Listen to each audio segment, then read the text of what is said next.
The Analyzer tool in InterSystems IRIS Business Intelligence offers a straightforward and intuitive way to create pivot tables from data in cubes. With these pivot tables, you can create dashboards or gather information to create reports. To find this tool, go to the InterSystems IRIS Management Portal and click Analytics, then Analyzer. Open an existing cube by clicking the cube icon on the left side of the screen. Note that your selected cube is shown below the icon. The cubes used by the analyzer are created in the architect. In this example, we will use data from the Samples BI dataset. Three main areas compose the analyzer pane. On the left is the model content area, where the content of the subject areas is listed in expandable folders. The pivot builder is at the top of the screen. You can drag and drop items here from the model content area as rows, columns, measures, or filters. Finally, the pivot preview area at the bottom shows how your pivot table will display in the dashboard. Let's take a closer look at the model content area.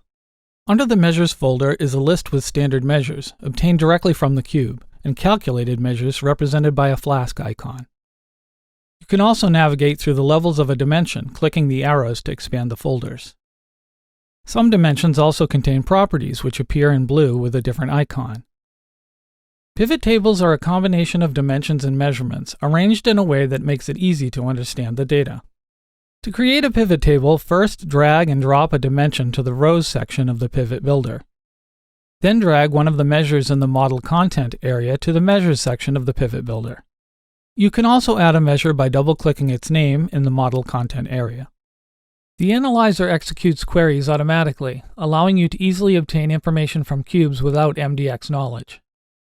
The MDX query is created automatically when you drag and drop dimensions, measures, and filters to the pivot builder. You can see the current MDX query if you click on the sketchbook icon. Note that the MDX query will change if you add or subtract a component. Now let's take a look at the process for modifying the pivot tables and adding or removing information as needed. A total row is commonly added to pivot tables. To do this, click the wrench icon to open the pivot options. In the Summary section, select the checkbox next to Sum and click OK.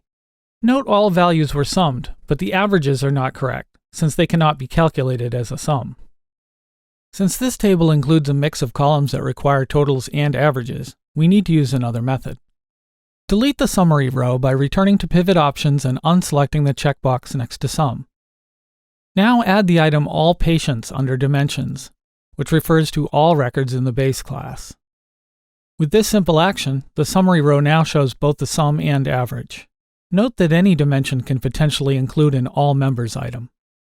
Other dimensions can be displayed and calculated in the same way. For example, you can add diagnoses to your rows in the pivot builder. Then drag the All Patients item under the Age D dimension to Rows. The total and averages now display for each diagnosis. Some dimensions contain a hierarchy of levels that you can drill up and down through. A common example that illustrates this hierarchy is the date dimension. In this example, we can drill down from the decade of the 1920s to the year 1925, then to Q3 and July. If you want to drill up, click the arrow.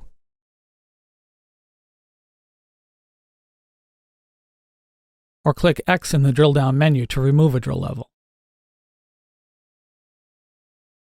You can also drill down by dragging a level onto a different dimension in the preview area. For example, we can add the region to the year 2021. Note how the original number, in this case 1,373, is still in the total, even with the addition of the city. The analyzer allows you to review the lowest level data, or the data source itself, for the selected cell or cells. To see how this works, select a cell and click the binoculars icon in the menu above the pivot builder. The data displayed includes the first 100 items. Use the arrow at the bottom to continue to the next page. In this example, there are 7 pages of results. To go back to the pivot table, click the Display Table button above the pivot builder, which looks like a bulleted list. To display another list, click the wrench icon above the pivot builder to open the Pivot Options menu, and select a listing from the drop-down menu. Clicking the binoculars again at the top of the pivot builder will display the list. Another way to find a different list is by selecting the detailed listings in the model content area to show all the available listings. Filters are essential for delimiting the data that you display. In the analyzer, just drag and drop the required filter to the pivot builder, which can be a dimension or measure. In this example, we have a table displaying favorite colors and add a filter for red. The table now displays the total based upon this filter under the heading All.